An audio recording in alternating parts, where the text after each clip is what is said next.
YouTube channel life is stenographer में आप सभी का हार्दिक स्वागत है। दैनिक जागरण संपादकीय डिक्टेशन 8 जून 2024। रेडी।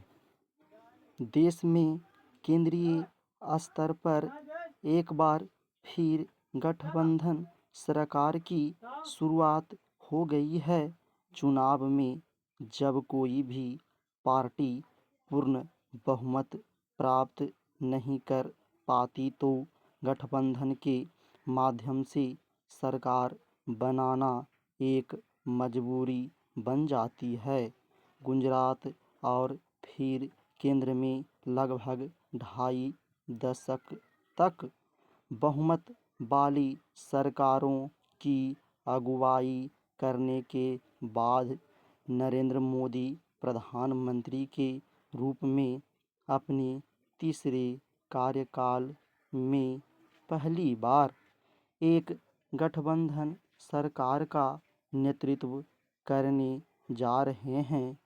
नई सरकार में टीडीपी के मुखिया चंद्रबाबू नायडू और जदयू प्रमुख तथा बिहार के मुख्यमंत्री नीतीश कुमार की महत्वपूर्ण भूमिका होगी। मोदी को इस दौरान लोकसभा में प्रतिनिधित्व करने वाले अपने अन्य सहयोगी दलों के साथ समन्वय बनाए रखना होगा। ऐसे में देखना होगा कि उनके नेतृत्व में नई सरकार किस प्रकार के शासन मॉडल को अपनाती है।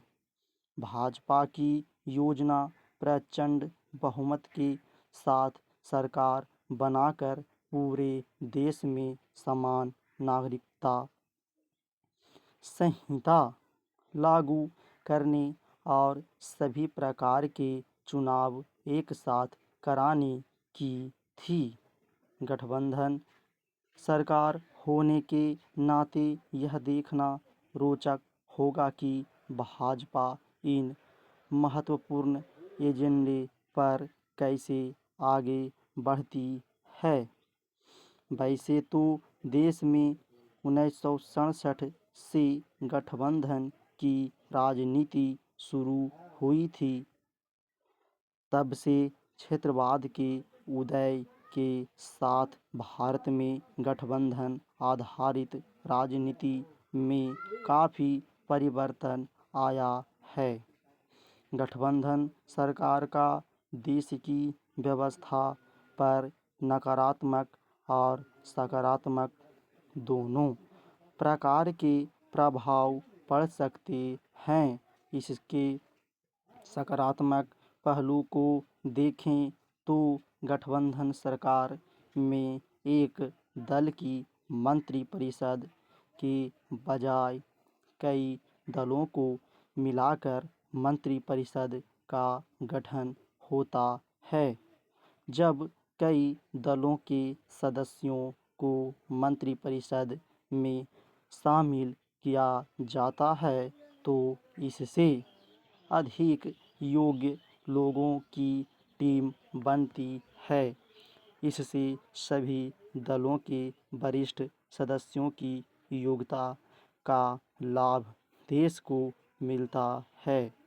गठबंधन में शामिल दलों की संख्या जितनी अधिक होती है सरकार को उतना ही अधिक जन समर्थन प्राप्त होता है। इससे सरकार की स्वीकार्यता भी बढ़ती है। गठबंधन की राजनीति से अतिवादी दृष्टिकोण से भी बचा जा सकता है। एक दल की सरकार जनता पर अपने दृष्टिकोण को थोपने का प्रयास कर सकती है, जबकि गठबंधन में कोई भी दल अकेले अपनी नीतियां और सिद्धांत थोप नहीं सकता, क्योंकि अन्य दल विरोध कर सकते हैं। गठबंधन राजनीति का एक लाभ यह भी है कि एक राजनीतिक दल अकेले सत्तारूढ़ दल का उतना प्रभावशाली विरोध नहीं कर सकता जितना कई दलों का गठबंधन कर सकता है। जैसे जब संप्रग की सरकार थी तब राजग ने प्रभावशाली ढंग से उसका प्रतिरोध किया।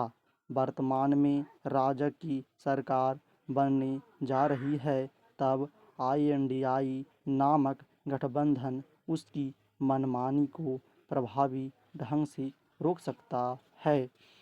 गठबंधन सरकार की मंत्रिपरिषद को प्रायः एक न्यूनतम साझा कार्यक्रम के अनुसार काम करना होता है। वह मनमाने तरीके से कार्य नहीं कर सकती। प्रधानमंत्री को भी कोई फैसला लेते समय गठबंधन के सभी दलों की नीतियों और सिद्धांतों का ध्यान रखना पड़ता है।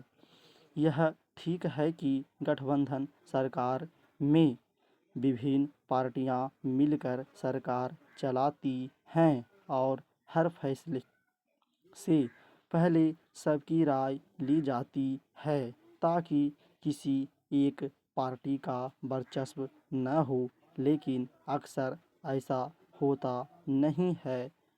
गठबंधन सरकार में जब मंत्रालयों का बंटवारा होता है तो अधिक सीटों वाली पार्टी महत्वपूर्ण मंत्रालयों की मांग करती है। सत्ता की मजबूरी में बड़ी पार्टी इसे स्वीकार भी लेती है। अगले 5 साल तक समर्थन देने वाली पार्टी उस मंत्रालय में मनमानी करती है और बड़ी पार्टी विरोध नहीं कर पाती।